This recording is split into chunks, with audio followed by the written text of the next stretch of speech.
नमस्कार। आकाशवाणी से प्रस्तुत है समाचार संध्या।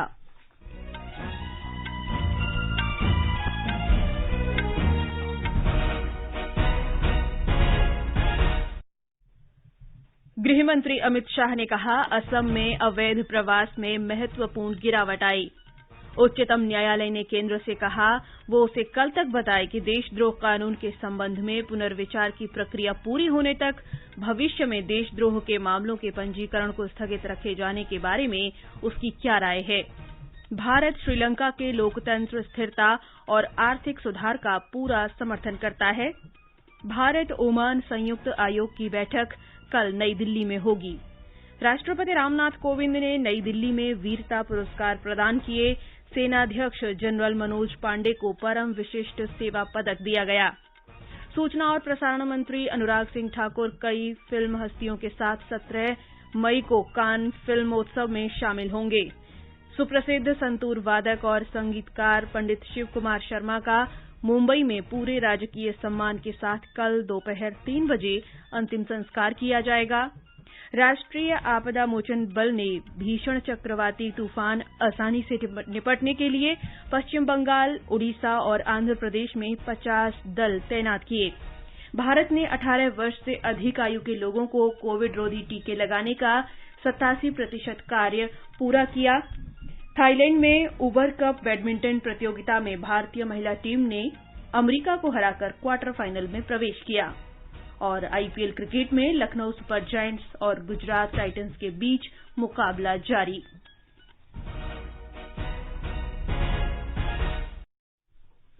समाचार संध्या में मुकेश कुमार के साथ मैं जागृति शर्मा। गृहमंत्री अमित शाह ने कहा है कि असम में पिछले 6 वर्षों में महत्वपूर्ण प्रगति और विकास हुआ है। उन्होंने कहा कि असम के लोगों ने राज्य के विकास के लिए प्रधानमंत्री नरेंद्र मोदी और मुख्यमंत्री हिमंत बिस्वा शर्मा द्वारा उठाए गए कदमों का पूरा समर्थन किया है। गुवाहाटी में राज्य सरकार की पहली वर्षगांठ के अवसर पर श्री शाह ने कहा कि श्री नरेंद्र मोदी के प्रधानमंत्री बनने के बाद राज्य में चहुमुखी प्रगति हुई है। भारतीय जनता पार्टी की सरकार आने के पहले यहाँ पर आतंकवाद, आंदोलन, बंद, बम धमाके, गोलीबारी, युवाओं के मृत्यु से एक घसीट प्रदेश। भारतीय जनता पार्टी की सरकार 6 साल चली, पहले सर्बानंद जी के नेतृत्व में, अब हेमंत शर्मा के नेतृत्व में। ये 6 साल के अंदर आंदोलन, हिंसा, आतंकवाद की जगह शांति, विकास, स्वास्थ्य और शिक्षा का रास्ता प्रशस्त हुआ है। पिछले 6 वर्षों में असम में अवैध प्रवासियों में काफी गिरावट आई है। उन्होंने कहा कि प्रधानमंत्री मोदी ने पूर्वोत्तर क्षेत्र के विकास पर विशेष ध्यान दिया है और उन्होंने इस क्षेत्र का 50 बार दौरा किया। 30 वर्ष बाद असम में 60% क्षेत्रों से सशस्त्र बल विशेषाधिकार अधिनियम भी हटा दिया गया। पिछले 6 वर्षों में 9000 से अधिक उग्रवादियों ने हथियार डाले हैं। गृह मंत्री ने गुवाहाटी में कई सरकारी कार्यालय परिसरों की आधारशिला भी रखी। श्री शाह ने कहा कि पूर्वोत्तर जनतांत्रिक गठबंधन ने भारतीय जनता पार्टी की नीतियों के कारण पूर्वोत्तर राज्यों में सरकारें बनाई हैं। उन्होंने कहा कि भारतीय जनता पार्टी हमेशा पूर्वोत्तर की समस्याओं को हल करना चाहती थी, जबकि कांग्रेस ने इस क्षेत्र को विभाजित किया। श्री शाह ने कहा कि भाजपा के शासन में असम में शांति और प्रगति लौटी है। उन्होंने कहा कि असम जल्द ही बाढ़ से मुक्त हो जाएगा। श्री शाह ने कहा कि प्रधानमंत्री नरेंद्र मोदी के प्रयासों से पूर्वोत्तर क्षेत्र में संपर्क क्षेत्र में जबरदस्त प्रगति हुई है। श्री शाह ने कहा कि असम सरकार ने पिछले 1 वर्ष में 23,000 रोजगार के अवसर उपलब्ध कराए हैं। इससे पहले गुवाहाटी में असम पुलिस को राष्ट्रपति ध्वज प्रदान करते हुए गृह मंत्री ने कहा कि असम ऐसा 10वां राज्य है जिसे उत्कृष्ट सेवाओं के लिए ये सम्मान मिला है। राष्ट्रपति का निशान प्रदान किए जाने के ऐतिहासिक अवसर पर आसाम पुलिस तो गौरव महसूस कर ही रही है, मगर देश के गृह मंत्री के नाते मैं भी गौरव महसूस करता हूं कि देश का 10वां पुलिस फोर्स आज से आसाम पुलिस बनी है। इसके साथ CRPF, BSF, Assam rifle, ITBP, RAF, SSB और आरपीएफ के साथ आज से आसाम पुलिस भी एक गौरवपूर्ण क्लब के अंदर अपना नाम दर्ज करा रही है। उच्चतम न्यायालय ने देशद्रोह कानून के संबंध में पुनर्विचार की प्रक्रिया पूरी होने तक भविष्य में देशद्रोह के मामलों के पंजीकरण को स्थगित रखे जाने के बारे में कल तक केंद्र की राय मांगी है। प्रधान न्यायाधीश न्यायमूर्ति एनवी रमणा, न्यायमूर्ति सूर्यकांत और न्यायमूर्ति हिमा कोहली की पीठ ने केंद्र सरकार से ये भी पूछा है कि लंबित और भविष्य के देशद्रोह के मामलों के बारे में उसका क्या प्रस्ताव है। केंद्र ने भारतीय दंड संहिता की धारा 124A की वैधता की फिर से जांच करने का निर्णय किया है। केंद्र की ओर से सॉलिसिटर जनरल तुषार मेहता ने कहा कि वो सरकार के साथ इस विषय पर चर्चा करेंगे। उन्होंने सुझाव दिया कि जब तक सरकार इस मुद्दे पर पुनर्विचार नहीं करती, तब तक इस मुद्दे पर दिशा निर्देश दिए जा सकते हैं। मामले में आगे की सुनवाई कल होगी। न्यायालय देशद्रोह कानून की संवैधानिक वैधता को चुनौती देने वाली याचिकाओं पर सुनवाई कर रहा था। केंद्र ने कल शीर्ष अदालत को बताया था कि उसने धारा 124A के प्रावधानों की फिर से जांच करने और पुनर्विचार करने का निर्णय किया है। भारत श्रीलंका में लोकतंत्र, स्थिरता और आर्थिक सुधार का पूरा समर्थन करता है। विदेश मंत्रालय के प्रवक्ता अरिंदम बागची ने कहा कि भारत ने अपनी पड़ोसी प्रथम नीति को ध्यान में रखते हुए इस वर्ष श्रीलंका को $3.5 अरब से अधिक की राशि प्रदान की है। उन्होंने कहा कि भारत ने भोजन और दवा जैसी आवश्यक वस्तुएं भी श्रीलंका भेजी हैं। श्री बागची ने कहा कि भारत हमेशा लोकतांत्रिक प्रक्रियाओं के माध्यम से श्रीलंका के लोगों की समस्याओं को हल करने का समर्थन करता रहेगा। इस बीच श्रीलंका में पूर्व प्रधानमंत्री महिंदा राजपक्ष और उनके परिवार के सदस्यों को त्रिंकोमाली नौसेना केंद्र में स्थानांतरित कर दिया गया है।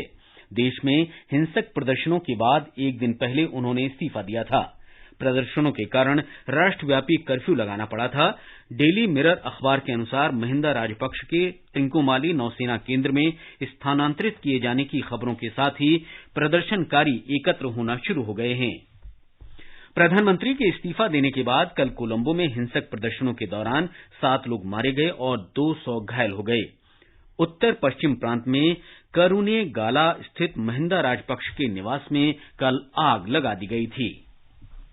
भारत ओमान संयुक्त आयोग की बैठक कल नई दिल्ली में होगी। बैठक की सह अध्यक्षता वाणिज्य और उद्योग मंत्री पीयूष गोयल और ओमान के वाणिज्य, उद्योग और निवेश संवर्धन मंत्री कैस बिन मोहम्मद अल यूसुफ करेंगे।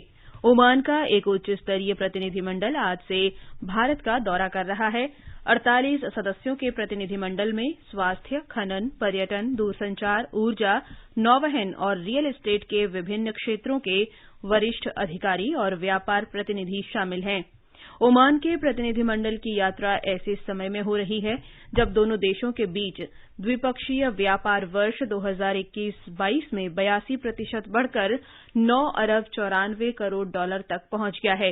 ये यात्रा दोनों देशों के बीच घनिष्ठ मैत्री और आर्थिक संबंधों को मजबूत करने का अवसर प्रदान करेगी।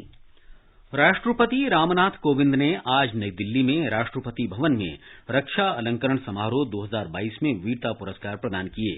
उन्होंने वीरता, साहस और कर्तव्य के प्रति समर्पण के लिए सशस्त्र सेनाओं के कर्मियों को 13 शौर्य चक्र प्रदान किए। इनमें 6 जवानों को ये सम्मान मरणोपरांत दिया गया है। राष्ट्रपति ने असाधारण कार्य और विशिष्ट सेवा के लिए 14 परम विशिष्ट सेवा पदक, 4 उत्तम युद्ध सेवा पदक और 24 अति विशिष्ट सेवा पदक भी प्रदान किए। सेनाध्यक्ष जनरल मनोज पांडे ने राष्ट्रपति से परम विशिष्ट सेवा पदक प्राप्त किया। कैप्टन आशुतोष कुमार को मरणोपरांत शौर्य चक्र से सम्मानित किया गया। वे जम्मू कश्मीर में एक आतंकरोधी अभियान में शहीद हो गए थे।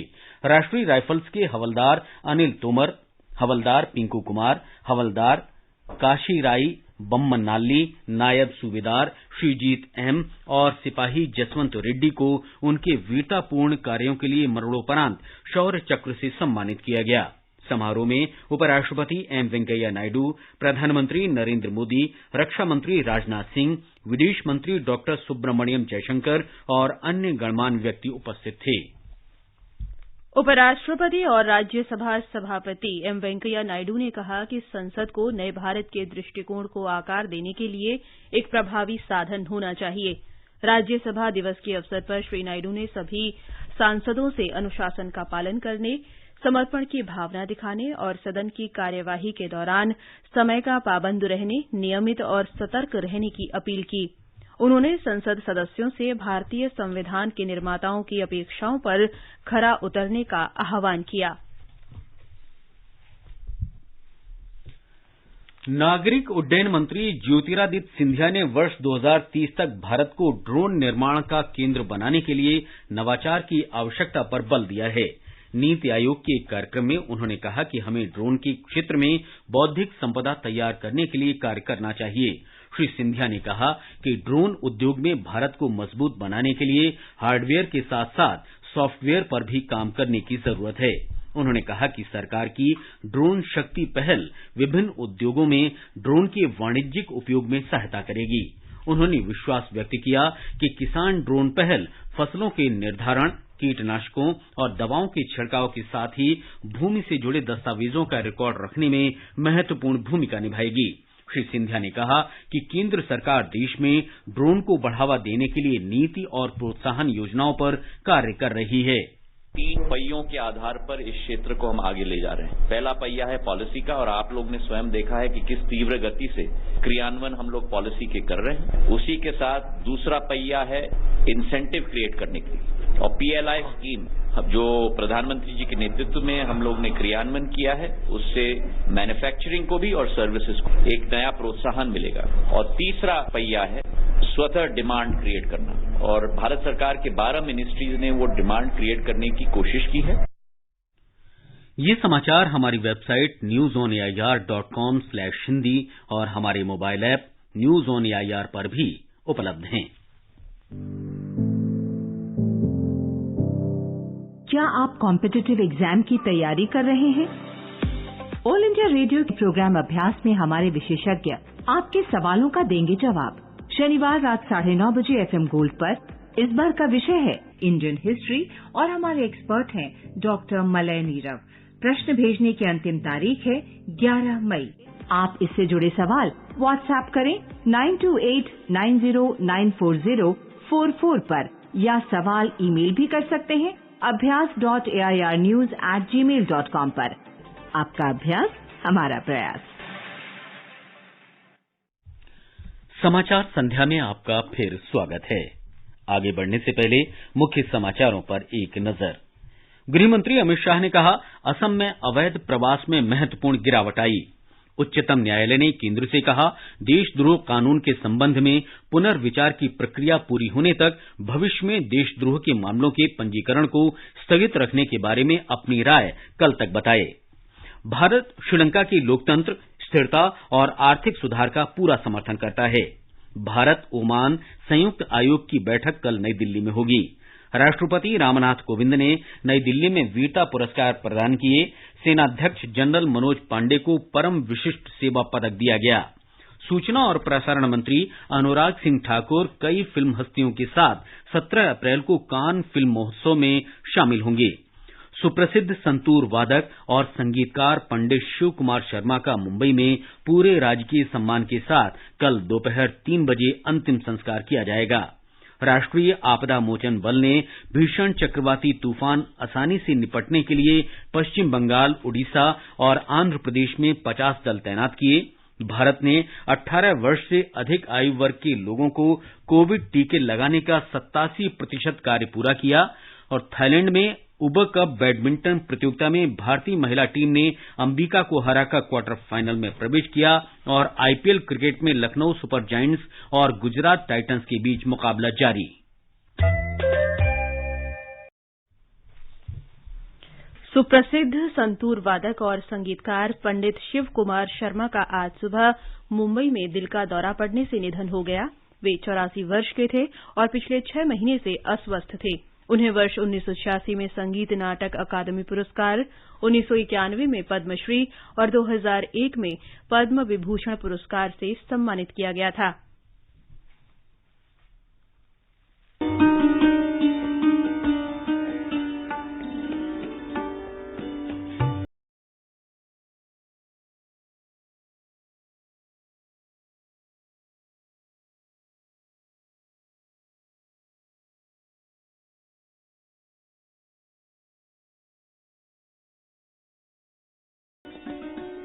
प्रधानमंत्री नरेंद्र मोदी ने कहा कि उनका निधन संगीत जगत के लिए बहुत बड़ी क्षति है। महाराष्ट्र सरकार ने पंडित शिव कुमार शर्मा के राज्य स्तरीय अंतिम संस्कार की घोषणा की है। मुंबई के विले पार्ले पवन हंस शमशान घाट में कल दोपहर बाद 3 बजे पूरे राजकीय सम्मान के साथ उनका अंतिम संस्कार किया जाएगा। पंडित शर्मा के पुत्र और संतूर वादक रवि कुमार शर्मा ने अपने पिता के निधन पर कहा है कि दुनिया ने एक महान संतूर वादक खो दिया है। मेरे फादर पंडित शिव कुमार शर्मा मेरे गुरु भी थे और आज वो हमारे बीच नहीं है, लेकिन हिज म्यूजिक लिव्स ऑन। जिस तरीके से वो गए वो पीसफुल था और उन्होंने पूरी दुनिया को अपना संगीत दिया है, उनको शांति दी है अपने म्यूजिक के थ्रू, और जो संतूर के लिए जो उन्होंने किया है पूरे दुनिया भर में वो आज उसका नाम प्रचलित किया है। तो वो हमारे साथ नहीं है, लेकिन अपने संगीत के द्वारा हमारे साथ हमेशा रहेंगे। ग्रैमी पुरस्कार विजेता पद्म भूषण और मोहन वीणा वादक पंडित विश्व मोहन भट्ट ने भी उनके निधन पर संवेदना व्यक्त की है। मौसम विभाग के अनुसार असानी तूफान के बंगाल की खाड़ी में आंध्र प्रदेश और ओडिशा तट की ओर बढ़ने की संभावना है। अगले 24 घंटे में ये कमजोर होकर चक्रवाती तूफान में बदल जाएगा। राष्ट्रीय आपदा मोचन बल के महानिदेशक अतुल करवाल ने आकाशवाणी को बताया कि भीषण चक्रवात असानी की चुनौती से निपटने के लिए पश्चिम बंगाल, ओडिशा और आंध्र प्रदेश में 50 टीम तैनात की गई हैं। वेस्ट बंगाल, उड़ीसा और आंध्र प्रदेश, हमारे जो बटालियन हैं इन राज्यों में, उन्होंने राज्य सरकार से पूरा कोऑर्डिनेशन करने के बाद में वेस्ट बंगाल में कुल 12 टीमें उनकी जरूरत के मुताबिक तैनात करती हैं और उसके साथ 5 टीमें हमारे पास और रिजर्व में उपलब्ध है वेस्ट बंगाल में। इसी तरह उड़ीसा में हमने एक ही टीम तैनात की है, उनकी खुद की फोर्स काफी तैनात है, काफी तैयार है, और 16 टीमें हमारे पास उड़ीसा में और रिजर्व में उपलब्ध है। आंध्र प्रदेश में हमने कुल 10 टीमें उनकी जरूरत के मुताबिक तैनात की हैं और इसके सिवा 6 टीमें हमारी आंध्र प्रदेश में और हमारे पास रिजर्व में उपलब्ध है। इसको देखते हुए कुल 50 टीमें हमारी तैनात है, जिसमें से 23 टीमें डिप्लॉय हो गई हैं जहां जहां उनको जरूरत थी और 27 टीमें हमारे पास रिजर्व में है। तो हमारी पूरी तैयारी है, पूरा कोऑर्डिनेशन है, टीम वर्क हमारा अच्छा है ऑन ग्राउंड स्टेट फोर्सेज के साथ में। कोई भी इसका असर होगा उसको संभालने के लिए हम पूर्णतः तैयार हैं। नौसेना भी असानी पर बारीकी से नजर रख रही है। पूर्वी नौसेना कमान मुख्यालय और आंध्र प्रदेश तथा ओडिशा क्षेत्र के नौसेना प्रभारी अधिकारी ने चक्रवाती तूफान के प्रभावों से निपटने के लिए शुरुआती तैयारियां कर दी हैं। बाढ़ राहत के 19 दल और 6 गोताखोर दल जेमनी, क्राफ्ट और संबंधित गियर सहित नागरिक अधिकारियों को सहायता मुहैया कराने के लिए विशाखापट्टनम में तैयार हैं। आंध्र प्रदेश और ओडिशा तट के सर्वाधिक प्रभावित क्षेत्रों में सहायता पहुंचाने के लिए भारतीय नौसेना के 5 जहाज राहत सामग्री, गोताखोर और चिकित्सा दलों के साथ तैयार खड़े हैं। सूचना और प्रसारण मंत्री अनुराग ठाकुर 17 मई को कान फिल्म समारोह में देशभर की फिल्म हस्तियों के साथ शामिल होंगे। 75वें कान फिल्म समारोह के उद्घाटन के दिन अक्षय कुमार, AR रहमान और नवाजुद्दीन सिद्दीकी शामिल होंगे। इस वर्ष सिनेमा के माध्यम से भारत की समृद्ध संस्कृति और विविधता को प्रदर्शित किया जाएगा। प्रतिनिधिमंडल को देश की विभिन्न शक्तियों और पहलुओं का प्रतिनिधित्व करने के लिए चुना गया है। भारत ने 18 वर्ष से अधिक आयु के लोगों को कोविड रोधी टीके लगाने का 87% कार्य पूरा कर लिया है। स्वास्थ्य मंत्री डॉ मनसुख मांडविया ने लोगों से कहा है कि वे कोविड से बचाव के लिए अनुकूल व्यवहार करें और टीके लगवाएं। प्रधानमंत्री नरेंद्र मोदी 13 मई को वर्चुअल माध्यम से मध्य प्रदेश की स्टार्टअप नीति का शुभारंभ करेंगे। हमारे संवाददाता ने बताया है कि प्रधानमंत्री नरेंद्र मोदी स्टार्टअप पोर्टल की भी शुरुआत करेंगे और स्टार्टअप समुदाय को संबोधित करेंगे। इंदौर के ब्रिलियंट कन्वेंशन सेंटर में आयोजित इस स्टार्टअप कॉन्क्लेव 2022 में नीति निर्माता, इनोवेटर, केंद्र और राज्य के प्रशासक, स्टार्टअप, संभावित उद्यमी, स्टार्टअप इकोसिस्टम के सभी स्तंभ और सरकार और निजी क्षेत्र के प्रतिनिधि शामिल होंगे। स्टार्टअप और संभावित उद्यमी एक दिवसीय स्टार्टअप कॉन्क्लेव में विभिन्न सत्रों के माध्यम से टियर 1 और टियर 2 शहरों में विभिन्न फंडिंग मोड के बारे में भी जानेंगे। मुख्यमंत्री शिवराज सिंह चौहान चयनित स्टार्टअप्स की सफलता की कहानियों का संग्रह भी जारी करेंगे। इसके अलावा यहाँ आयोजित स्टार्टअप प्रदर्शनी में नए ट्रेंड और इनोवेशन भी प्रदर्शित किए जाएंगे। संजीव शर्मा, आकाशवाणी समाचार, भोपाल। भारतीय जनता पार्टी के अध्यक्ष जगत प्रकाश नड्डा ने कहा है कि प्रधानमंत्री नरेंद्र मोदी ने विकास केंद्रित राजनीति की नई संस्कृति को बढ़ावा दिया है। यही कारण है कि अब विपक्षी दल भी विकास की बात करने लगे हैं। राजस्थान के हनुमानगढ़ जिले में भाजपा अध्यक्ष ने कहा कि देश के निर्यात में 14.5% की बढ़ोतरी हुई है। श्री नड्डा ने राजस्थान में कानून और व्यवस्था को लेकर राज्य सरकार पर निशाना साधा। पिछले कुछ महीनों में राज्य में विभिन्न स्थानों पर हुई हिंसा की घटनाओं की चर्चा करते हुए उन्होंने कहा कि राज्य सरकार अपना दायित्व निभाने में विफल रही है। मिजोरम के राज्यपाल हरिबाबू कंभमपति ने प्रधानमंत्री नरेंद्र मोदी की आत्मनिर्भर भारत की परिकल्पना के अनुसार मिजोरम को आत्मनिर्भर बनाने की आवश्यकता पर जोर दिया है। उन्होंने कहा कि राज्य के विधायकों का ये दायित्व है कि वे मिजोरम को आत्मनिर्भर बनाने का लक्ष्य हासिल करने में मदद करें। मिजोरम विधानसभा की स्वर्ण जयंती के अवसर पर विधानसभा के विशेष सत्र में उन्होंने कहा कि ये समारोह देश की आजादी के 75 वर्ष पूरे होने के अवसर पर आजादी का अमृत महोत्सव के साथ मनाया जा रहा है। आजादी का अमृत महोत्सव के अंतर्गत आइए अब सुनते हैं आकाशवाणी की विशेष प्रस्तुति आजादी का सफर। आजादी का अमृत महोत्सव।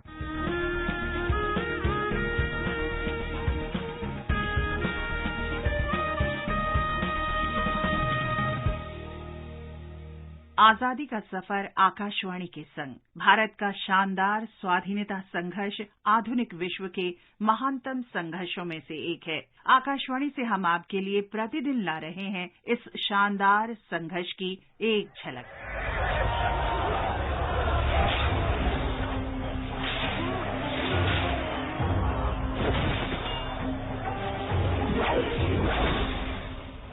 आज की कड़ी में हम भारत के प्रथम स्वतंत्रता संग्राम की 165वीं वर्षगांठ मना रहे हैं, जो 10 मई 1857 को शुरू हुआ था। सामाजिक ताने बाने को नष्ट करने, कठोर लगान और भारतीय रजवाड़ों के साथ बुरे बर्ताव सहित अनेक धारणाओं से उत्पन्न असंतोष ने लोगों को स्वतंत्रता के लिए संघर्ष करने को उकसाया। लेकिन संघर्ष की चिंगारी भड़कने का तात्कालिक कारण ग्रीस लगे कारतूसों का इस्तेमाल था। ये अफवाह फैल गई कि उन कारतूसों में प्रयुक्त ग्रीस में गाय और सूअर की चर्बी मिल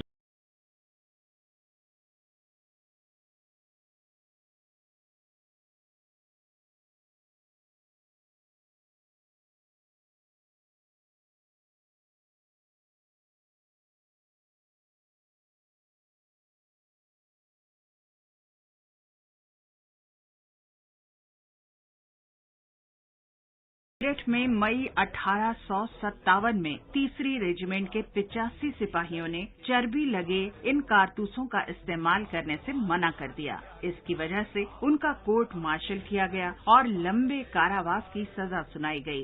10 मई को सिपाहियों ने अपने अधिकारियों पर गोली चला दी और साथी सिपाहियों को छुड़ा लिया। सिपाहियों ने तुरंत ही दिल्ली की तरफ कूच कर दिया। दिल्ली पहुंचकर उन्होंने 81 वर्षीय बहादुर शाह जफर को हिंदुस्तान का शहंशाह घोषित कर दिया। शीघ्र ही संग्राम की ज्वाला उत्तर पश्चिमी प्रांतों और अवध तक फैल गई। कंपनी बहादुर बनकर हमसे कह रही कि हम बागी हैं। हम अबू जफर सिराजुद्दीन मोहम्मद बहादुर शाह ताजदार हिंद बागी हैं। हमने बगावत की। आज जैसे तुम बगावत कर रहे हो, तारीख उसे हमारी जंग आजादी का पहला कदम कहेगी। और ये मत भूलो, आजादी की लड़ाई एक बार शुरू हो जाती है तो मुकम्मल आजादी हासिल किए बिना खत्म नहीं होती। तुम अपने जुल्मों के इंतहा लाओ, हम अपनी कुर्बानियों का हौसला लाते रहेंगे।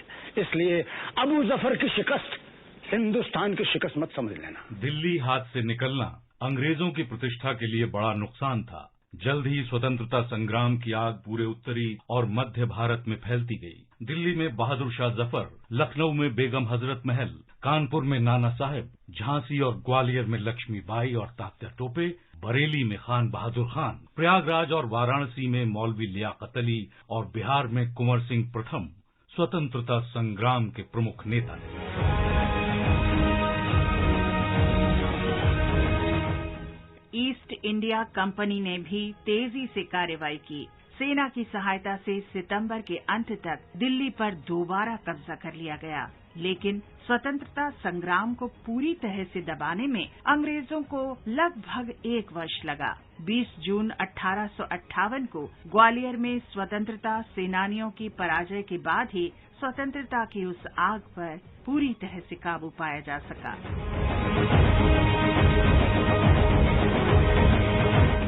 1857 के स्वतंत्रता संग्राम ने ब्रिटिश ईस्ट इंडिया कंपनी की बुनियाद हिला दी थी। इसका बड़ा परिणाम भारत सरकार अधिनियम 1858 के रूप में सामने आया। इस कानून से भारत पर ब्रिटिश ईस्ट इंडिया कंपनी का शासन समाप्त हो गया। भारत पर ब्रिटिश राज की शुरुआत हुई और प्रत्यक्ष रूप से अपने प्रतिनिधियों के माध्यम से भारत का शासन ब्रिटिश सरकार के हाथों में आ गया। 1857 के प्रथम स्वतंत्रता संग्राम ने ऐसी चिंगारी लगाई और ऐसी ऊर्जा का संचार किया जो मातृभूमि को स्वतंत्र कराने के लिए अंग्रेजों से संघर्ष जारी रखने के लिए लोगों की प्रेरणा का मुख्य स्रोत बनी रही। आज बस इतना ही। आजादी का सफर आकाशवाणी के संग। कल फिर मिलेंगे नई कड़ी के साथ।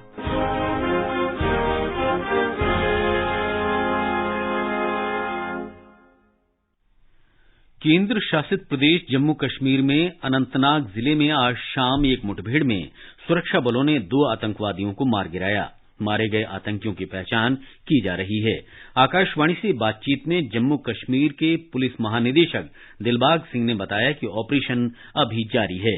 आज ही शाम को जो ऑपरेशन पुलिस की खास इत्तला पे शुरू किया गया था, जिसमें पुलिस और आर्मी की पार्टियां मौके पर इस वक्त ऑपरेशन में लगी हुई है। अभी तक इस ऑपरेशन में 2 दहशतगर्द मारे जा चुके हैं और दोनों की पहचान होना भी बाकी है। ऑपरेशन अभी भी जारी है। ऑपरेशन खत्म होने पर बाकी जो इत्तलात मसूल होंगी।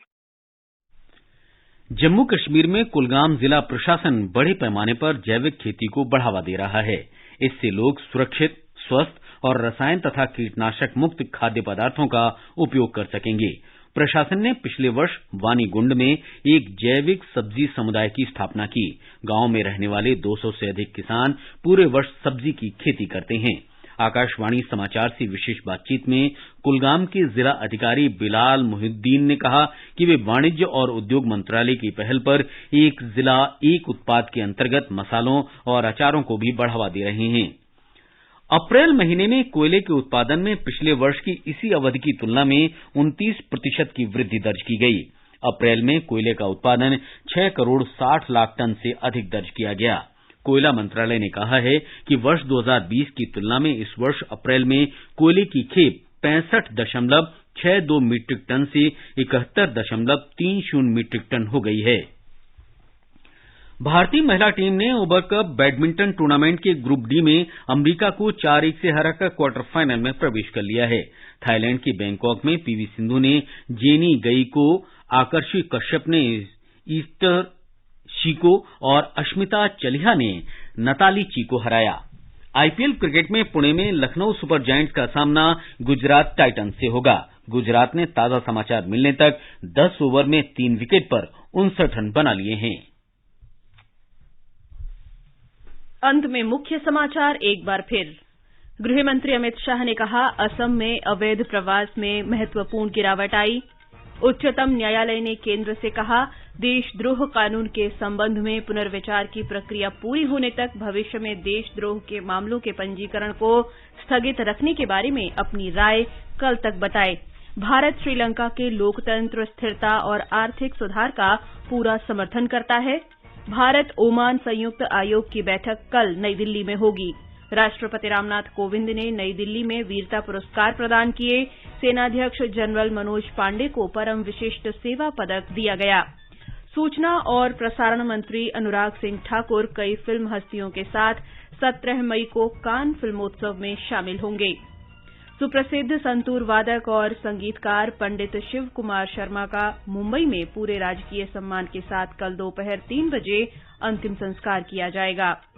राष्ट्रीय आपदा मोचन बल ने भीषण चक्रवाती तूफान आसानी से निपटने के लिए पश्चिम बंगाल, ओडिशा और आंध्र प्रदेश में 50 दल तैनात किए। भारत ने 18 वर्ष से अधिक आयु के लोगों को कोविड रोधी टीके लगाने का 87% कार्य पूरा किया। थाईलैंड में उबर कप बैडमिंटन प्रतियोगिता में भारतीय महिला टीम ने अमेरिका को हराकर क्वार्टर फाइनल में प्रवेश किया। और आईपीएल क्रिकेट में लखनऊ सुपर जायंट्स और गुजरात टाइटंस के बीच मुकाबला जारी। इसके साथ ही समाचार संध्या का ये अंक समाप्त हुआ। नमस्कार।